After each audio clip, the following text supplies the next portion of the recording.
Imagine a quiet romantic evening alone at your home in Enfield, Illinois. You turn the slow jazz on, you're relaxing with your significant other, and suddenly you hear a bizarre scratching sound at the door. You casually get up to go answer it. You open the door expecting there to be a creeper or something, and it's not a person or an animal. Something else entirely. It's got 3 legs, it's otherworldly, and it's got pink eyes staring back at you. Panic starts to set in as this thing now hisses at you like a wildcat before bounding away into the darkness. But before we get any deeper into this tale, let's look back at the beginning. In 1973, residents of Enfield were terrorized by this mysterious being that came to be known as the Enfield Horror. It first surfaced on April 25th. At around 9:30 p.m., a Henry McDaniel and his wife had returned home, where they were met by their 2 children. Now, according to some reports, the McDaniel children shared that they had been frightened in their parents' absence. While they were gone,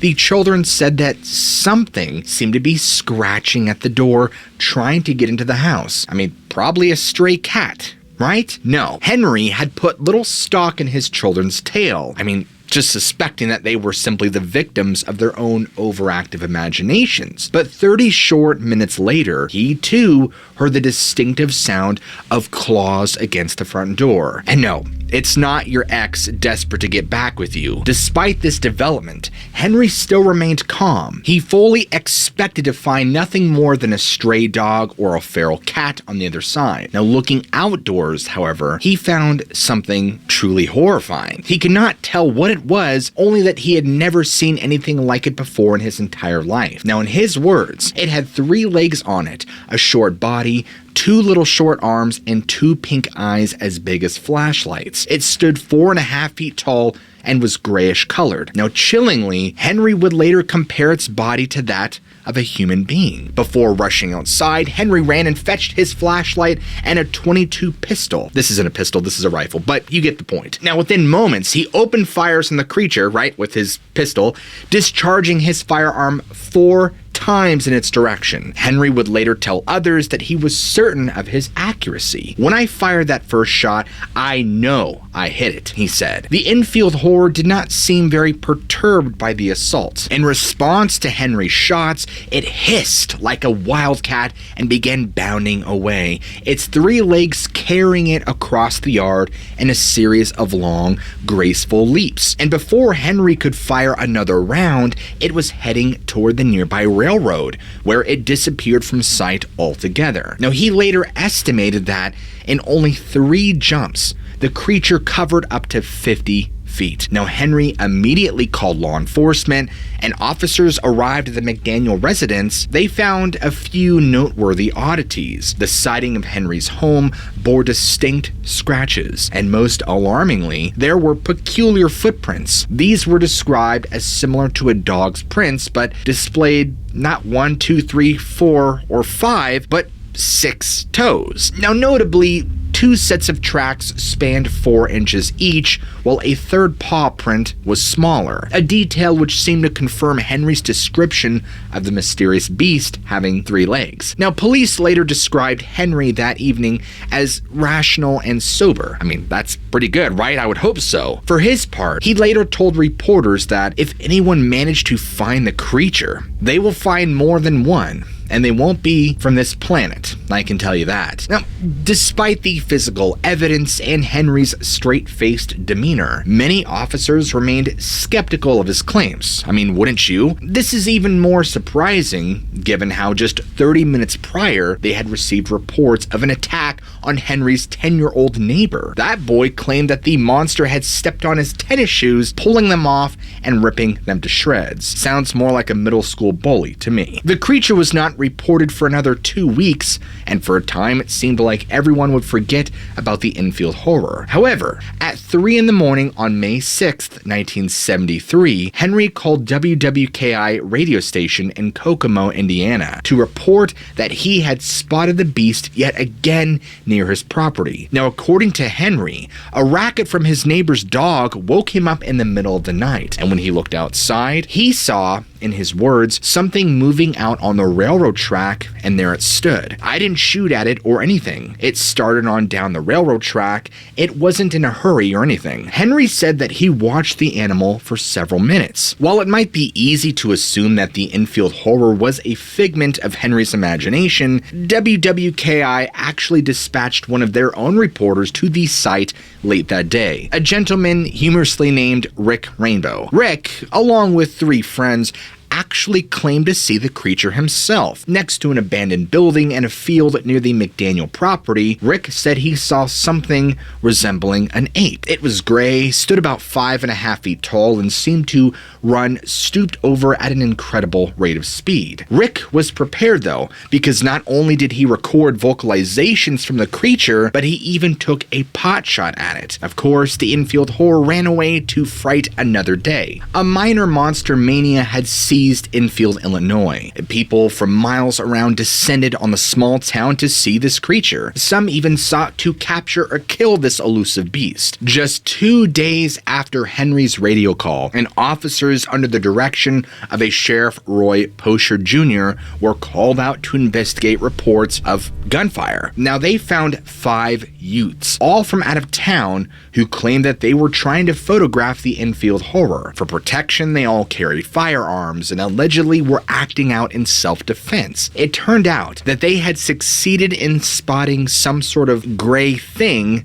running through the woods and had no choice but to open fire. 2 of the 5, Roger Tappy and Mike Mogul of Elwood, Indiana, both claimed to have seen a gray monkey running through the forest, cutting through the underbrush. Now, Sheriff Pochard and his colleagues were skeptical of the monster hunting excuse, instead saying that the men were just out drinking and raising hell, and barely mentioned the infield horror in passing during their interrogation. He charged them all with hunting violations. Now, for a time, Sheriff Pochard wondered if he might have to incarcerate Henry McDaniel himself, if for no other reason than to keep his mouth shut. The monster was drawing far too much attention to his tiny town, and he was sick of the nonsense. These threats had amounted to nothing, however, and failed to dissuade Henry, who was convinced that something strange was going on. Eventually, however, the out-of-towners gave up on spotting the Enfield horror, and things returned to normal. Even in spite of the diminished hysteria,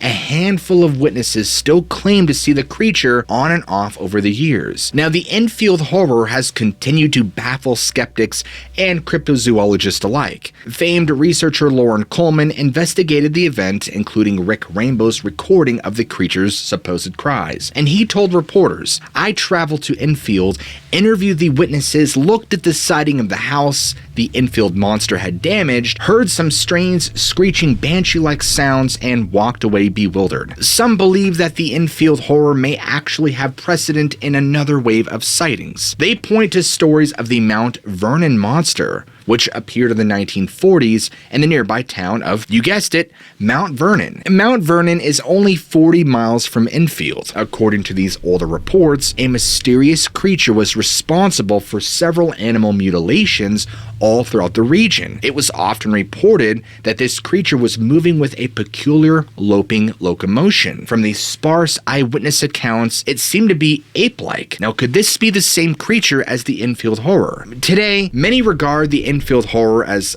either a misidentification or an example of mass hysteria. Some say that the beast was, in reality, an escaped pet primate. Others speculate that it was actually Nancy Pelosi, while a third sect of ufologists strongly believe that this creature was a mutated human from the result of Sbarro pizza. And yet another explanation might be the most popular, and it holds that the creature was an escaped kangaroo. I mean, this certainly helps to explain the Enfield horror's infamous third leg. Perhaps this was a kangaroo tail, or maybe it was just some dude packing some heat, if you know what I'm saying. Now, to make an even more compelling case, Illinois did experience a bizarre wave of kangaroo sightings. Yes, kangaroo sightings in 1974. And many of these encounters were actually corroborated by law enforcement, who were often forced to confront these animals. Look, the primary problem with this solution is that it completely disregards Henry McDaniel's life experience, because as it turns out, Henry had spent some time of his military service in Australia, where he actually